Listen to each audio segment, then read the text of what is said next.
মায়াবী জগতের প্রবেশদ্বার, এক অজানা রহস্য। মায়াবী প্রবেশদ্বারের সামনে দাঁড়িয়ে রহস্য উদ্ঘাটনের পথে এগোচ্ছে সুপ্ত ও তার সঙ্গীরা।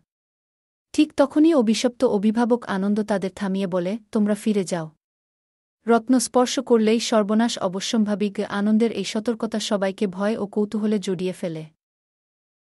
প্রবেশদ্বার খুলতে হলে একটি গুরুত্বপূর্ণ জিনিস ত্যাগ করতে হবে। সুপ্ত নিজেকে বলি দিতে প্রস্তুত হয়, কারণ সে সত্য জানতে চায় যে রত্ন কিভাবে এই জগৎকে প্রভাবিত করে। তবে আনন্দ তাকে বিরত করে, যেন এই সিদ্ধান্ত পুরো অভিযানের গতিপথ বদলে দিতে পারে। সুপ্ত সিদ্ধান্ত নিতে দেরি করেনি এবং দরজা খুলতেই তারা ভিন্ন এক রহস্যময় জগতে প্রবেশ করে। অপার্থিব আলো ঘেরা সেই জগতে প্রতিটি পদক্ষেপের সঙ্গে নতুন নতুন বিপদের ইঙ্গিত দেয়া। এখন তাদের লড়াই শুধু রত্নের জন্য নয়, নিজেদের অস্তিত্ব ধরে রাখার জন্য। এই মায়াবী জগতের ভবিষ্যৎ নির্ভর করছে তাদের সিদ্ধান্তের উপর।